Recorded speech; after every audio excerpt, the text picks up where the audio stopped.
Retirement planning को लेकर senior citizen के बारे में बात कर रहे हैं कि वो कैसे अपनी फाइनेंशियल प्लानिंग कर सकते हैं, क्योंकि वो उम्र का एक ऐसा पड़ाव होता है जहां पर सबसे कम रिस्क कैपेसिटी आपकी हो जाती है, जो रिस्क एपेटाइट जो आपको होती है धीरे धीरे कम होती जाती है। तो उनको क्या करना चाहिए, इस मुद्दे पर भी बात करेंगे। एक और खास मेहमान हमारे साथ जुड़ गए हैं, पंकज मटवाल साहब हैं, एमडी हैं ऑप्टिमा मनी मैनेजर्स के। शुक्रिया पंकज जी, आपने वक्त निकाला हमारे लिए।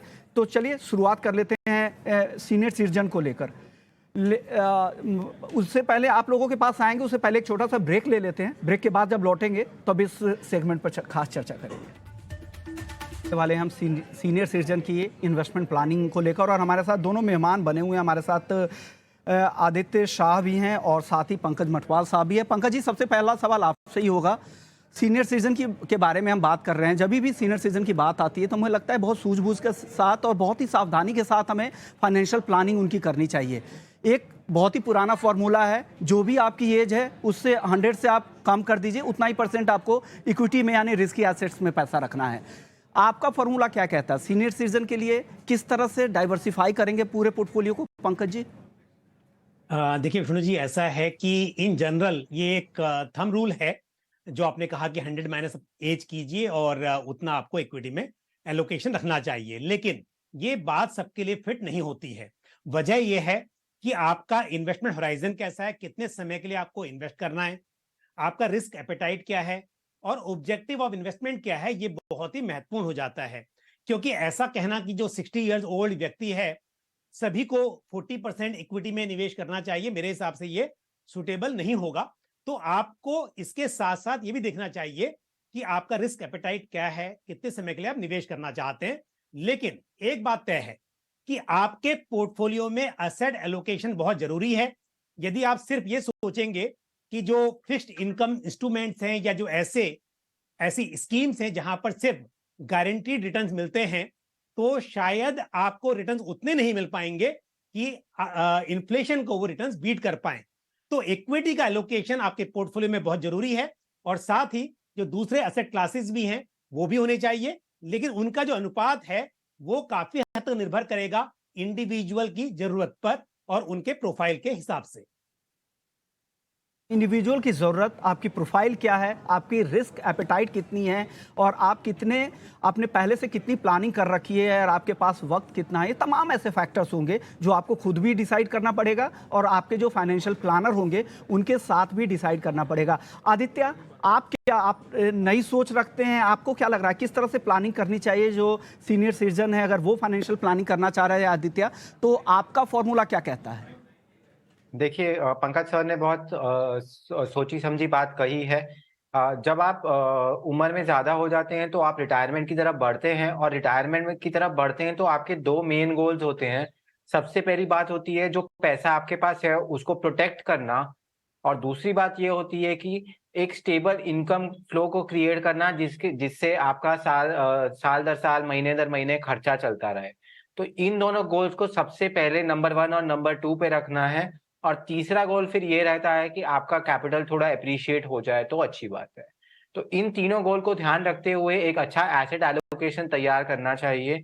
एसेट एलोकेशन ना ही 60 इयर्स की एज में, बल्कि हर एक पॉइंट ऑफ लाइफ पे एसेट एलोकेशन होना बहुत ज्यादा जरूरी है। एक 30 साल, 40 साल, 50 साल के आदमी को भी एसेट एलोकेशन करना चाहिए।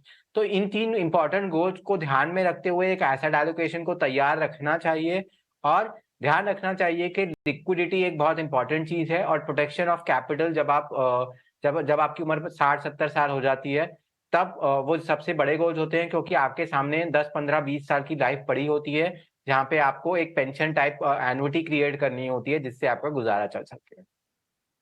यानी आपको एक स्टेबल इनकम भी चाहिए, कैपिटल एप्रिसिएशन भी चाहिए, रेगुलर इनकम भी चाहिए, और एक मुश्त पैसा भी आपके पास ऐसा लिक्विड फंड में या किसी एफडी में या किसी ऐसी जगह में इमरजेंसी फंड हो, क्योंकि मेडिकल की ज़रूरत है या कोई आपात स्थिति में आप उसका इस्तेमाल कर सके, इसका ख्याल आपको रखना चाहिए पूरे पोर्टफोलियो में। अगर पंकज जी, आपसे मेरा सवाल होगा कि कैसे अगर डेट को या फिर गोल्ड को पोर्टफोलियो में कितनी वेटेज देना चाहिए, सीनियर सिटीजन के लिए क्या सलाह देंगे आप? छोटा जवाब दीजिएगा। बिल्कुल, देखिए यदि हम बात करें, जैसे आपने कहा कि 100 माइनस एज, तो यानी कि इक्विटी में 40% आपका एलोकेशन होना चाहिए। पर मैं कहूंगा कि 40 ना सही, बट 25-30% के आसपास एलोकेशन आप इक्विटी में रखिए।